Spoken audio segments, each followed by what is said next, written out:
오늘 본문 말씀은 여러분이 잘 아시는 시편 1편 1절에서부터 6절까지 말씀입니다. 우리 다 같이 한 목소리로 봉독하시겠습니다. 시작.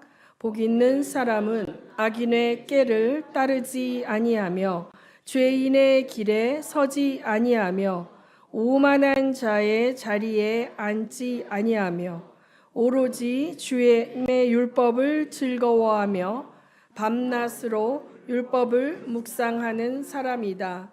그는 시냇가에 심은 나무가 철 따라 열매를 맺으며 그 잎이 시들지 아니함 같으니 하는 일마다 잘 될 것이다. 그러나 악인은 그렇지 않으니 한낮 바람에 흩날리는 쭉정이와 같다.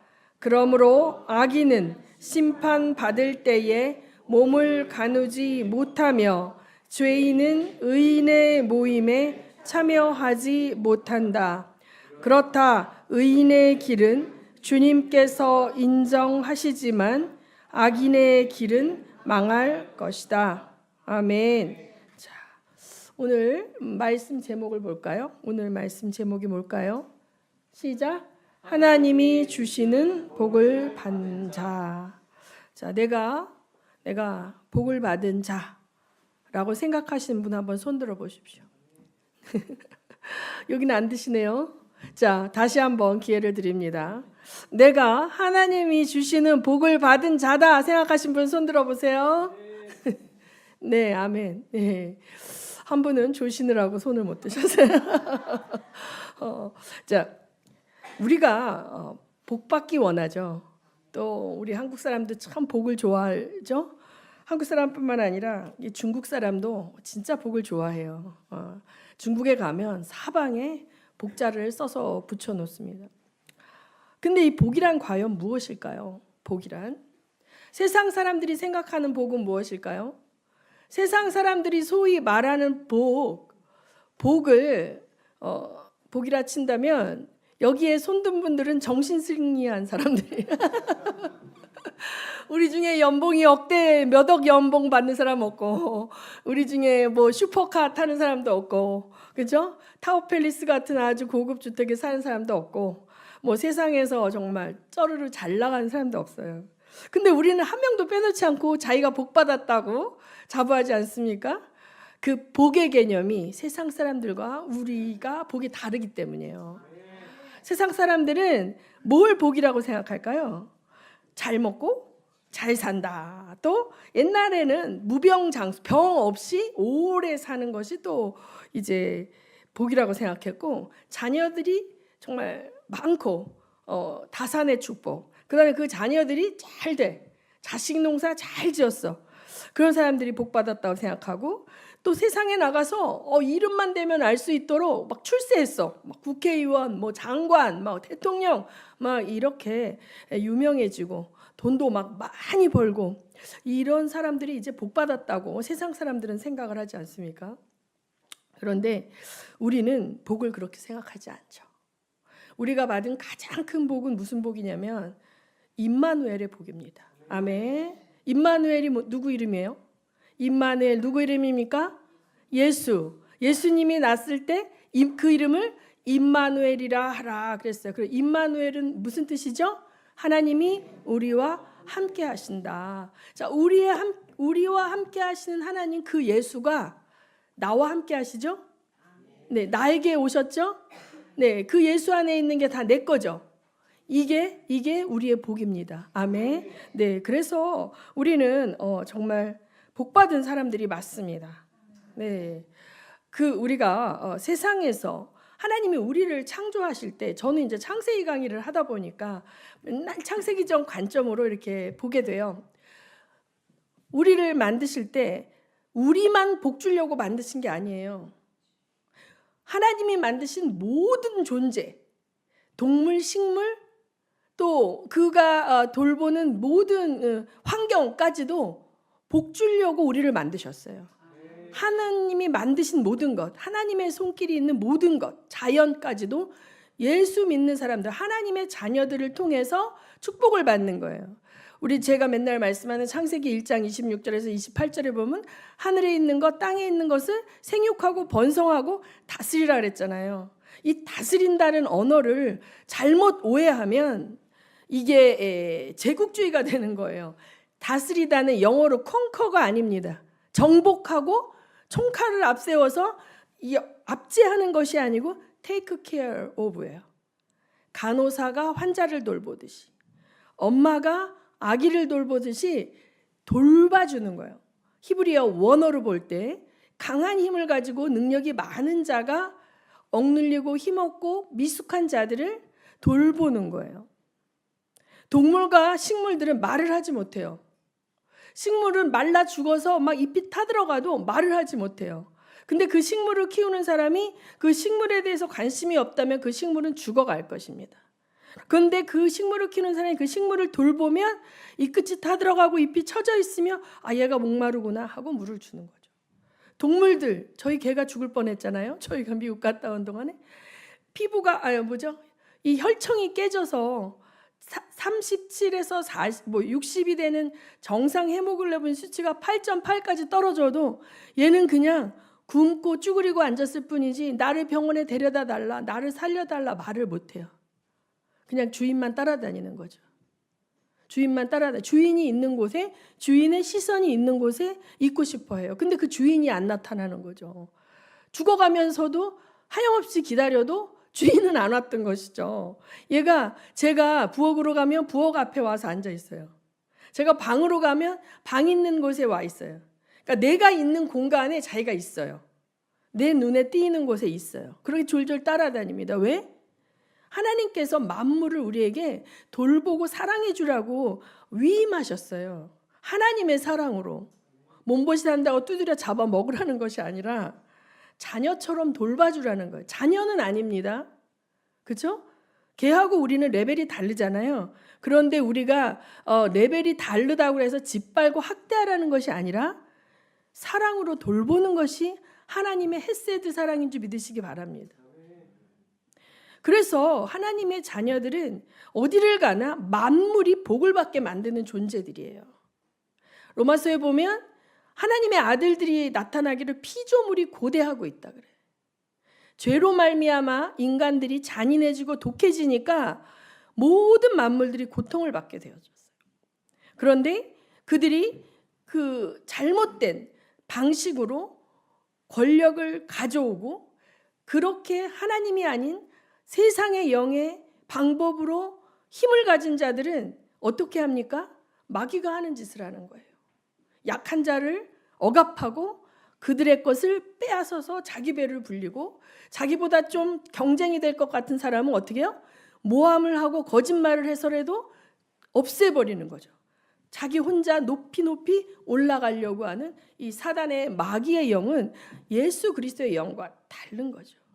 예수 그리스도의 영은 낮아짐을 기뻐하세요. 예수님이 육체를 입고 이 땅 가운데 혈과 육을 입고 오신 것은 그렇게 생각해요. 우리가 바퀴벌레가 된 것보다도 더 낮아지신 거라. 여러분이 바퀴벌레가 되었다고 생각해 보세요. 옛날에 그 소설 있었죠? 인간이 벌레가 되는 그런 소설이 있었어요. 자, 이렇게 낮아지셔서 인간이 되어 오신 예수 그리스도께서 하시고자 했던 일은 뭐냐면 일생에 매여 종노릇하는 자들을 풀어주려고 그런 거예요. 하나님을 떠난 자들은 하나님과 같이 되고자 열심히 자기 그 사단의 방법으로 살다 보니까 힘을 가진 자는 사단처럼 악한 자를 두들기고 다스리고 막 억압하게 됐고, 겁이 많고 힘이 없는 자들은 어떻게 돼요? 포로가 되는 거예요.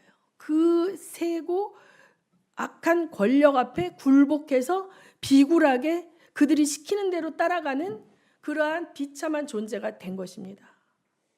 애굽 왕 바로 앞에 벽돌을 찍으면서 채찍질에 휘둘림을 당하는 이스라엘의 백성의 모습은 지금 하나님을 떠나 일생에 매여 종노릇하는 인류의 모습이고, 그들의 권력과 그들의 축복을 다 가로채서 자기 배를 불리며 자기는 특권의식을 가지고 함부로 하나님의 형상을 짓밟으면서 자기만 배부르고 있는 악한 권력자들의 모습도 하나님을 떠난 인류의 모습이죠. 두 가지의 모습이 있습니다. 자, 제가 높은 데를 참 많이 올라갔어요. 작년에 우즈베키스탄 갔을 때 이제 나오기까지 비행기 시간이 하루 주일날 남았는데 제가 머물렀던 그 사역자가 말도 안 통하지만 우리 번역기를 통해서 목사님 여기 가보실래요? 그래서 어딘지 모르는데 하여튼 뭐 갔어요. 갔더니 이제 진짜 양고기 볶음밥 엄청 느끼한 거 사주고 제가 진짜 힘들었습니다. 그리고 어딜 데리고 갔는데 그 우즈베키스탄의 그 타슈켄트에서 제일 높은 곳이래요. 뭐냐면 방송탑이에요. TV 수신하는 방송탑. 거기 올라가서 보니 다 내려다 보이죠. 거기 높은 건물이 없으니까. 사람들은 높은 걸 좋아해요. 이번에도 저희가 오사카를 가면서 높은 데를 3번이나 갔죠. 중세 때 토요토미 히데요시가 큰 성을 높이 쌓고 그 위에 군림하고 그 주변에 그보다 높은 건물은 없는데 저 높고 높은 성에 사는 저분은 강하고 위대한 사람이야. 우리 함부로 대들었다가는 우리는 죽게 돼. 가인이 어떻게 해요? 아벨을 죽이고 성을 쌓았잖아요. 에녹이라 이름하는 성을 쌓았어요. 니므롯이 성을 쌓았어요. 하나님을 대적한 자들은 높이 높이 성을 쌓고 바벨탑과 같은 성을 쌓고 자 우리의 이름을 내자. 우리를 높이자. 세상 사람들이 우리를 우러러보게 하자. 우리가 하나님처럼 되자. 이게 바벨탑 아닙니까? 그런데 현대인들도 높은 건물 쌓기를 경쟁합니다. 제가 이번에 높았던 오사카의 건물은 60층이었죠. 60층인데 그 60층에 올라가서 꼭대기에서 내려다보니까 정말 오사카가 전체 다 내려다 보이더라고요. 아직 제가 한국의 서울에 롯데타워는 안 올라가 봤어요. 거기 몇 층이에요? 100몇십 층이죠. 거기 가보신 분 있습니까? 거기는 아마 60층 게임도 안 될 것 같아요. 우리는 63층 옛날에 했어요. 대한생명 빌딩. 그러니까 이 올라가잖아요. 그 높이 올라가는 그렇게 올리는 거는 최첨단 기술이 없으면 올릴 수가 없어요. 최고의 과학과 자기들이 갖고 있는 모든 부와 이것을 과시할 수 있는 게 탑입니다. 바벨탑. 현대판 바벨탑에 가서 주님이 이곳의 왕이라고 선포하고 왔어요. 자, 세상 사람들은 그렇게 올라가고 높이 가기를 원해요. 그럼 중세 때는 어땠냐? 여러분 중세 때 카톨릭 성당들이 어때요? 높아요, 안 높아요? 뾰족한 첨탑을 쌓고, 그죠? 제가 뭐 곳곳에 고딕 양식이라 그러죠. 거기를 가보진 않았지만 제가 여행 유튜브를 보면 이제 유명한 그런 뭐 이탈리아의 성당이라든지 이런 성당에 가보면 그 첨탑에 올라가는 게 보통 일이 아니거든요.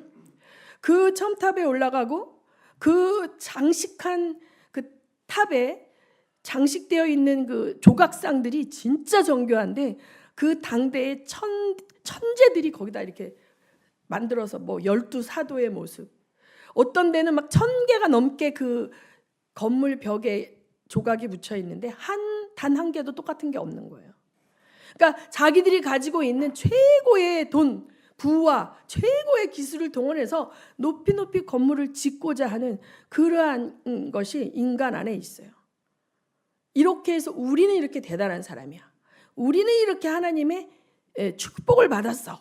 막 이렇게 과시하는 거죠. 그런데 하나님께서는 우리에게 그것이 복이라고 얘기하지 않습니다. 그렇죠? 자, 예수님이 이 땅에 오실 때 맘만 먹으면 뭐 왕손이잖아요. 왕손. 유다 지파의 다윗의 핏줄인데 왕손으로 오실 수도 있고 권력가의 집안에 오실 수도 있지만 예수님은 목수의 집안에 오셨죠. 목수로 사셨고 가방꾼도 예루살렘의 유력한 그런 바리새의 문화에서 공부하시지 않았어요. 변방 갈릴리에서 자라셨습니다. 그래서 예수님이 하나님의 복의 결정체인데 그분의 삶 속에 복이 있어요. 우리가 그분 안으로 들어가면 그분처럼 살게 돼요. 그래서 임마누엘의 복을 받은 우리들이 이제 그 하나님으로 말미암아 임마누엘이 나와 함께 하심으로 말미암아 오늘 이 본문 말씀처럼 살 수 있는 거예요. 여기 본문 말씀에 보면 1절 보면 시작 복 있는 사람이라 그래. 복 있는 사람. 자, 전제가 뭐예요? 복이 있는 사람이라는 거예요. 복이 있는 사람. 복을 받기 위해서 비는 사람이 아니라 이미 어떻게? 복을 갖고 있는 사람이라는 뜻입니다. 복을 갖고 있는 사람은 첫째 뭐예요? 악한 꾀를 따르지 않아. 악인의 꾀를 따르지 않아요. 악인의 꾀. 이렇게 하면 돈을 많이 벌 수 있어. 이렇게 하면 이렇게 되면 너 막 진짜 너 출세할 수 있어. 저는 그러지 않는데요. 여러분 그렇게 생각하실지만 예를 들면 여러분과 아주 가까운 뭐 직장 상사가 됐든 학교 선생님이 됐든 나에게 유력한 존재가 나에게 악한 꾀를 제시하고 그 꾀를 따르지 않을 때 나에게 위해를 준다고 생각할 때 우리가 따르지 않을 수 있는가를 점검해 봐야 되는 거예요. 지금 이 상태에서 나는 안 할 수 있어 이렇게 할 수 있는 것이 아니라 정말 하나님을 예배하는 자들을 넘어뜨리려고 하는 마귀가 세상의 영이 올 때 그냥 오 하고 오는 게 아니라 관계 속에서 오고 권위를 가지고 오는 거예요. 우리가 속해 있는 사회 속에서 어떠한 파워를 가진 권력자로 올 때 그가 악한 꾀를 우리에게 따르도록 푸시할 때 거절할 수 있냐는 거죠. 여러분 예가 떠올리지 않습니까? 요셉이 어땠어요? 요셉이 보디발의 아내 유혹을 견딜 때 거절할 때 그 보디발의 아내 막강한 사람이에요. 지금으로 치면 무슨 영부인과 같은 거죠. 대통령의 영부인과 같은 거예요. 그러니까 그 총독 보디발의 집에 그 안에서 남자는 나가서 뭐예요? 사회적인 일을 하고 하는데 집의 사무를 돌보는 데 있어서는 가장 사모님이 제일 높은 거 아닙니까? 근데 그 사모님한테 잘못하니까 어떻게 돼요? 감옥에 가잖아요. 감옥에 가잖아요. 몰랐을까요? 알았어도 거절할 힘이 있었던 거예요. 감옥에 갈 줄 몰랐고 내가 그때 그냥 눈 한 번 질끈 감고가 아니라 요셉이 뭐라 그랬어요? 내가 어떻게 하나님 앞에서 범죄하리까? 하나님이 어디 계셨어요? 요셉과 함께 계셨어요. 노예였던 요셉인데 잘 나가는 장관이 아니라 노예였던 요셉인데 하나님이 계셨다 안 계셨다? 계셨다는 거예요. 현대인과 세상 이방의 복의 개념이 아니에요. 복의 개념이면 노예가 되면 안 돼. 근데 성경에서 말합니다. 요셉은 하나님이 함께 하심으로 형통하였더라.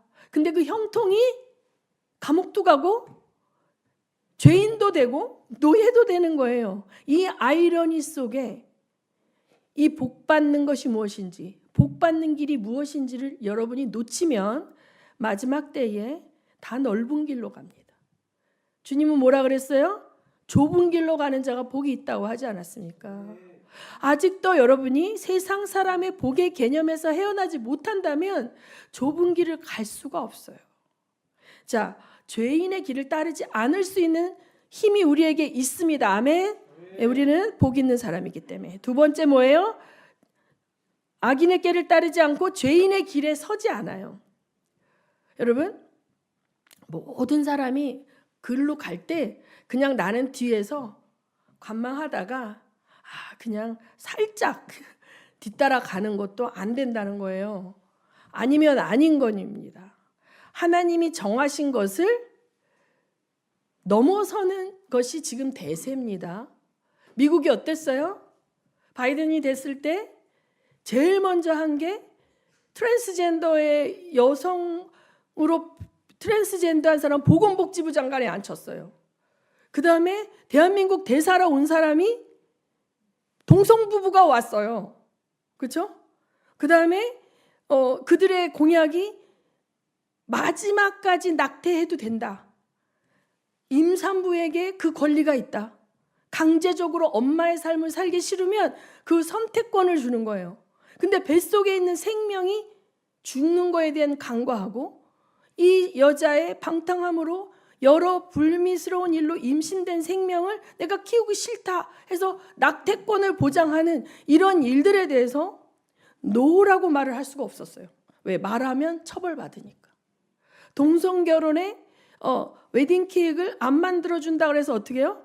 고소당해서 그 베이커리가 문을 닫는 사건이 낫단 말이에요. 그러니까 죄인의 길에 서지 아니한다고 해서 막 위해가 오고 감옥을 가고 소송이 걸리고 하는 일들이 벌어졌던 거예요. 그래서 모든 크리스찬이 동원해서 기도하고, 이제 어떤 목사님이 그렇게, 우리는 최선을 선택하는 것이 아니라 최악을 피하는 선택을 해야 된다라고 했을 때, 이번에 이제 된 트럼프는, 전 정치적인 얘기를 하고 있는 게 아니에요. 그는 이렇게 얘기했어요. 하나님이 창조하신 성은 여성과 남성뿐이다. 이걸 외칠 수 있다라는 것은 엄청난, 뭐랄까요, 리스크를 자기가 감당해야 돼. 그만한 위치에 갔을 때 그걸 외칠 수 있느냐? 여러분이 만약에 어떤 권위자가 됐을 때 그걸 할 수 있느냐? 당장 우리나라에 어떤 그 인권위원장인가 그분이 뭐라 그랬어요? 진화론과 이 부분을 했을 때 다른 크리스찬들이 기독교 탈레반이라고 그랬잖아요. 무식하다고 비웃었잖아요. 자, 그래서 죄인들의 길에 서지 않을 수 있어야 돼요.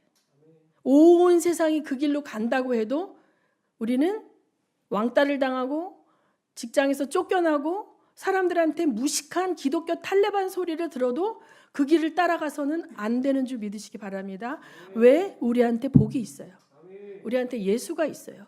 그 일로 말미암아 우리가 감옥에 간다 할지라도 주님이 우리와 함께 가십니다. 아멘. 그 다음에 오만한 자의 자리에 앉지 않을 복이 있습니다. 오만한 자의 자리라는 건 뭐냐면 자기가 하나님 되는 거예요. 자기가 사람들을 지배하고 통치하고 하나님이 아니라 그런 걸 내가 맞다 그랬으면 날 따라와 라고 할 수 있는 그러한 악한 자리에 앉는 것을 말합니다. 사람들을 내 마음대로 하고 싶은 거예요. 하나님이 우리에게 자유의지를 주셨습니다. 자유의지를 주셨을 때 우리가 하나님의 뜻대로 선택하지 않고 하나님의 뜻을 어긋난 선택을 했을 때 엄청난 일들이 벌어지죠. 부작용들이 막 일어납니다. 그랬을 때 그 부작용과 잊지 말아야 될 일들, 막 쓰레기들, 부작용들을 하나님이 처리해 주시면서 기다리는 거예요. 처리해 주시면서 기다리는 거예요. 우리가 잘못된 선택을 했을 때 한 방에 우리를 처단해 버리시며 여기 앉아 있을 자 아무도 없고 인류는 존재하지 않습니다.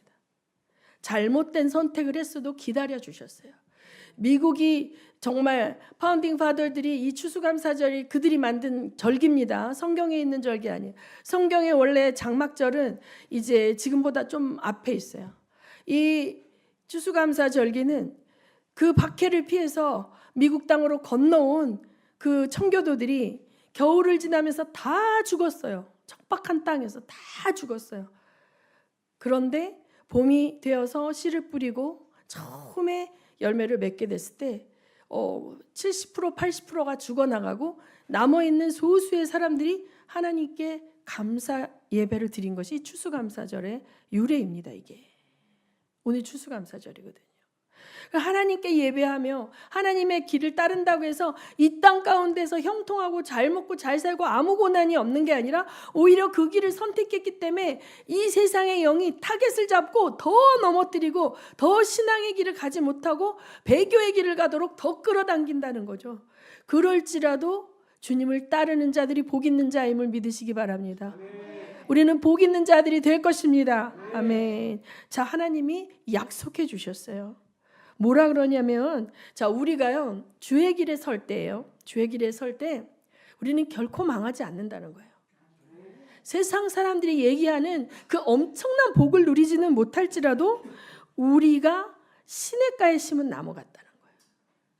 시냇가에 심은 나무 어떻습니까? 말라 죽지 않아요. 필요가 공급이 되어져요. 철 따라 열매를 맺습니다. 철 따라 열매를 맺습니다. 그래서 더구나 마지막 심판의 때에 주님이 너는 의인이야 라고 말씀해 주신다는 것입니다. 때로는요 이 시냇물이요 건기와 우기가 있거든요. 이스라엘 땅의 시냇물은요 건기가 있고 우기가 있어요. 이 건기 때는 물이 말라가지고요 굉장히 좁아요. 폭이 좁아요. 요단강도. 그러나 우기 때 비가 오면 이게 넓어지죠. 이 건기 때는요, 식물들이 굉장히 고통을 견뎌야 되죠. 제가 식물을 키워보면 식물이 되게 지혜로워요. 물을 잘 안 줘, 주인이. 게을러서 안 주거나 뭐 안 주잖아. 그러면 식물이 살아남기 위해서 잎을 떨궈요. 잎을 떨구는데 어떤 잎부터 떨구냐면 가장 늙은 잎부터 떨굽니다. 가장 먼저 나온 잎새가 먼저 떨어져요. 왜? 새로 나온 잎새를 살려야 되니까. 무슨 말인지 아시죠? 자, 그래서 우리가 고난의 시기를 통과할 때 내가 어떻게 해야 돼요? 구조 조정을 해야 돼. 물질도 본질적인 하나님 나라와 의를 위하여 쓸 수 있도록 내가 먹고 싶은 거, 내가 갖고 싶은 거, 그런 것들을 어떻게 해요? 절제하고. 그렇죠? 그 다음에 우리가 이번에도 보니 평균 연령 50이 넘으니 좀 걷다가는 아유 다리야 좀만 쉬었다 가면 안 돼요? 그리고 화장실도 엄청 자주 가시더라고요. 자, 그러니까 내 육체가 쇠약해져. 그러면 다 할 수 없어. 그럼 뭐 어떻게 해야 돼? 취미생활도 하고 친구도 만나고 뭐 놀러도 다니고 이게 아니라 하나님이 기뻐하시는 일에 내 삶을 우선순위를 정하세요. 쓸데없는 일 여기저기 분주히 다니면서 육체 고단해서 병나서 예배도 못 오시고 병나서 할 것도 못하는 거 진짜 어리석은 삶이에요. 삶을 정돈하십시오. 고난의 때, 건기의 때, 비가 오지 않을 때, 혹은 내 육체가 노쇠하여질 때 버릴 것들을 잎을 떨궈 버리는 여러분 되시기 원합니다. 다 갖고 갈 수 없어요. 잎을 떨굴 것 떨구시고 정말 마지막까지 지켜야 될 그 이파리들을 푸르게 지켜내기 위하여 내가 잎을 떨궈야 이제 열매를 맺습니다. 이러한 지혜를 여러분에게 주시기를 원합니다. 자, 그 다음에 우리는 정말 너무 창성한 자들을 볼 때 저 사람은 왜 이렇게 잘 돼?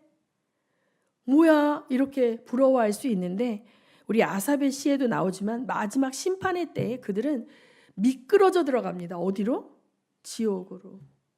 그들이 가지고 있는 어떤 것도 천국에 가져갈 수 없어요.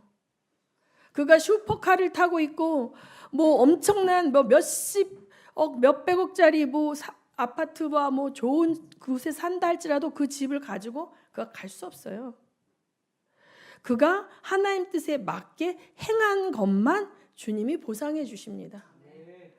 얼마 전에도 참 안타까운 소리 들었는데 어떤 모임이 있어요. 기도 모임이에요.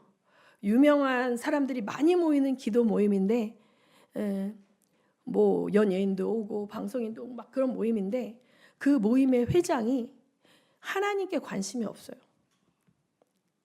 그냥 자기의 무대가 필요한 거예요. 내가 뭔가를 하고 있다. 나 이렇게 해서 뭐 이런 기도 모임의 회장이야. 막 이렇게. 그래서 저의 동역자분들이 기도하고 있대요. 이 모임에 모인 사람들이 너무 불쌍한데 그 회장님이 하나님께 경배하고 하나님의 뜻을 행하는 게 아니라 자기의 무대로 그걸 쓰고 있기 때문에 회장님을 바꿔달라고 기도하고 있다는 거예요.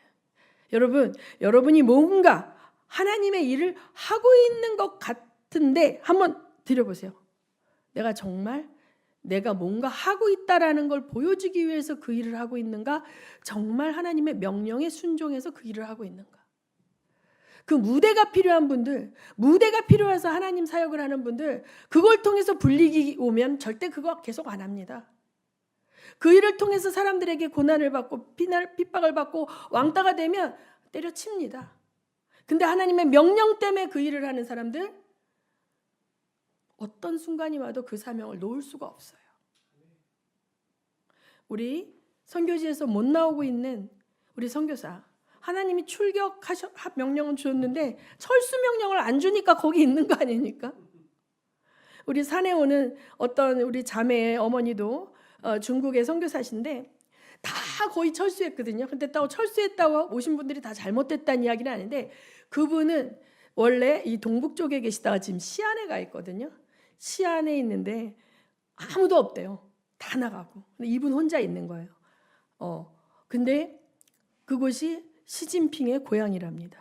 거기서 엄청난 이제 우상화 작업이 일어나고 있는데 그 땅에 심겨져서 하늘의 미랄로 기도하고 있는 한 분이 계신 거예요.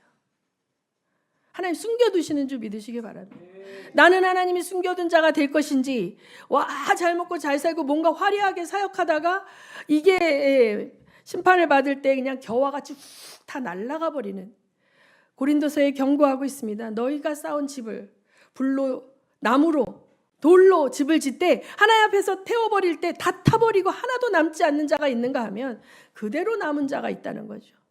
여러분, 정말 우리가 뭔가 열심히 한다고 했는데 그가 주님 앞에 섰을 때 그 공력을 시험할 때에 다 불타버리고 남아있지 않는 짓을 평생 했다면 얼마나 기가 차겠습니까? 그런데 나는 너무 소중하지, 나는 너무 부끄러워, 내가 한 것은 너무 별것 아닌 것 같은데 어떤 사람들 굉장히 화려한 게 다 타버리고 없는데 작게 쌓았지만 하나도 안 타고 그대로 남아있을 때 먼저 된 자가 나중되고 나중된 자가 먼저 되는 게 하나님의 역사입니다. 그래서 이제 우리는 제자들입니다. 좁은 길을 가는 자들입니다. 아멘. 예수님이 오병이어의 기적을 일으키시고 그들을 다 먹이셨을 때 이 사람 삼아서 우리 왕 삼으며 우리 평생 배고플 걱정 안 해도 되겠다 했을 때 예수님 숨으셨죠. 예수님 숨으셨습니다. 그래서 그들이 또 막 찾아와가지고 우리의 왕이 되주십시오 할 때 예수님이 직면하게 하셨어요. 너희가 날 찾은 것은 하나님 말씀 때문이 아니라 떡 먹고 배부른 까닭 아니냐 얘기하니까 삐져서 다 가버렸어요. 다 갔습니다. 수천 명이 다 갔습니다. 12 제자만 남았습니다. 너희도 가려느냐? 가려면 지금 가라. 얘기했을 때 제자들이 뭐라 그랬어요? 생명의 말씀이 여기 계심에 우리가 어디로 가오리까? 절대 안 가겠다는 거죠. 절대 안 갔어요. 절대 안 간 그들이 어땠습니까? 세상적인 관점으로 보면 그들은 망한 자들이에요. 그런데 영원한 복을 받은 줄 믿으시기 바랍니다. 하나님 나라의 그 빛난 보좌에 가장 가까운 자리에서 영원히 하나님과 함께하는 복을 받으신 줄 믿으시기 바랍니다. 우리는 제자의 복을 받기 원합니다. 좁은 길을 가는 복을 받기 원합니다. 그 복은 이미 예수와 함께 우리에게 있습니다. 날마다의 삶 속에서 우리의 자유의지를 통해서 말씀에 순종하는 삶을 선택할 때 하나님께서 우리에게 어떻게 하실까요? 임마누엘의 하나님으로 함께해 주십니다. 아멘. 네, 우리 조 목사님 어머님 평생 3분의 1 누워 계셨어요. 어떻게 보면 너무 안타깝죠. 너무 와병 생활이 너무 길었죠. 그런데 조 목사님을 보고 있어도 보고 싶은 아들이라고 그러셨다는 얘기 들어요. 그렇죠? 보고 있어도 보고 싶은 아들. 그 무슨 말인지 제가 아들을 보니까 알겠어요. 미국에 가서 아들을 1년에 한 번 만나는데 그 아들을 보면서 얘를 볼 날이 이제 5일이면 이제 3일 남았네, 이틀 남았네, 하루 남았네 해서 보고 있어도 그 시간이 줄어들잖아요. 그런 마음이셨을 거예요. 잠깐 다니러 온 아들을 보면서 그 아들이 아까워. 그런 아들이었죠. 그런데 제가 돌아가시기 하루 전날 이제 대구로 모셨다는 이야기를 듣고 오후에 갔어요. 근데 목사님, 이제 저는 저희 이제 시아버님 돌아가실 땐 제가 없었고 시어머님과 저희 친정 엄마 아버지 돌아가실 때 있었는데 이 자녀 입장에서 부모가 막 고통스러워 하시는 것을 보는 게 진짜 고통이에요. 통증과 이 어려움을 통해서 막 고통해하는 거를, 그래서 저는 항상 그렇게 연로하신 분들 이렇게 하면 하나님 통증을 없애주시고 통증을 하감하여 주셔서 평안의 복을 주시라고 항상 그런 와병에 계신 어르신들을 찾아가면 그렇게 기도하는데 이번에도 사실 가서 그 기도를 했어요. 이제 누워 계신데 이 가래가 이제 끓으셔서 계속 호흡 소리가 거칠게 나는데 그 진짜 마른 낙엽같이 뼈와 가죽밖에 없는 작은 육체에 이제 손을 얹고 고통을 하감하여 주시고 평안히 자녀들과 이별하고 갈 수 있는 이제 복을 주십시오 이렇게 기도를 했는데 목사님이 얘기하시더라고요. 오셨을 때 잠깐 정신이 들으셔서 아드님하고 눈을 맞추면서 말씀은 못하셔도 눈으로 대화를 하신 이후에 계속 주무신다는 거예요. 그러면서 하나님이 내 기도를 들어주고 계시다. 다 들어주셨다. 그러니까 목사님이 사실 어머니가 와병 중이시니까 선교지에 갈 때마다 기도하셨을 거예요. 내가 선교지에 있을 때 가시지 않도록. 마음에 한이 되거든요. 그랬는데 이제 어저께 제가 이제 문상 가서 우리 김성주 형제님 얘기 들었을 때 이제 자기는 이렇게 생각했대요. 그냥 그 요양원에 계시다가 이렇게 소천하시면 여러 사람 편할 텐데 자기 와이프한테 자네 오빠는 그렇게 일을 벌리시나 이렇게 컴플레인 뒤에서 했는데 자기가 틀렸고 목사님이 맞았다는 거예요. 어제가 계속 주무시다가 소천하시기 전에 정신이 돌아오셔서 자녀 손들하고 다 눈인사를 하시고 그 다음에 눈물을 좀 흘리시고 그 다음에 잠드듯이 편안하게 가신 거예요. 만약에 요양원에 있었다면 한 명이나 받겠죠. 그렇죠? 한 명씩밖에 못 들어가고 혹은 이제 숨이 끊긴 다음에 이제 연락받고 갔겠죠. 그러니까 목사님은 아마 그렇게 기도하셨을 거예요. 어머니를 내 손으로 함께 보내드릴 수 있도록. 근데 저는 그 어머니 생각을 하면 누워 계셔서 아무것도 안 하신 것 같잖아요. 그런데 여러분 미얀마에 풋살장 할 때 어머니 이름으로 받은 그 땅을 목사님이 말씀하셨어요. 어머니 이거 선교지에 이러이러한 거 필요한데 이거 어머니 이걸로 해도 되겠습니까? 어머님이 하라 그러셔서 그분은 선교지에 열매를 심고 가셨습니다. 그거 내 자식 물려줘야 되는데 아니면 그거 이렇게 하는 게 아니라 그렇게 해라 하셔서 그 불교의 땅에 그 베이스 캠프를 만드는데 당신이 가진 전 재산 과부의 두랩돈 신고 가신 거예요. 자, 그분의 인생을 남이 볼 때 참 비참한 인생이다. 인생의 3분의 1을 누워 계시다니. 그런데 하나님이 어떻게 하셨어요? 그 누워 계신 와중에도 천국에 심게 하셨어요. 그리고 그 아들의 간절한 소원을 들으시고 온 가족 자녀손들이 예수 잘 믿는 자녀손들과 작별할 수 있는 복을 허락하셨습니다. 아멘. 하나님은 긍휼이 많으신 분이에요. 여러분이 하나님의 뜻대로 살잖아요. 그러면 여러분의 간절한 소원 들어주십니다. 지옥까지라도 따라가서 여러분의 가족들을 건져오실 줄 믿으시기 바랍니다. 내가 어떻게 할 수 없어요. 내가 할 수 없잖아요. 내가 어떻게 다 큰 자식을 내 마음대로 합니까? 내가 어떻게 강박한 남편을 설득합니까? 내가 어떻게 말 안 듣는 이 친척들을 어떻게 합니까? 그들을 위하여 울며 기도하며 나는 하나님이 나에게 맡겨준 할 수 있는 일을 할 때 그 일은 누가 하십니까? 하나님이 하시는 줄 믿으시기 바랍니다. 다시 한번 이 시간에 우리 기도할 때 나는 정말 복받은 자구나. 내 안에 예수가 있구나. 임마누엘 하나님이 나와 함께하구나. 내가 이 땅에서 세상 사람들이 누리는 복은 누리지 못한다 할지라도 내 목숨이 끝나는 그 순간까지 하나님은 결코 나를 떠나지 아니하시고 내 간절한 신음 같은 기도를 들으시는 하나님, 그 하나님이심을 믿으시고 이 시간에 하나님께 기도하시겠습니다. 우리 기도합니다.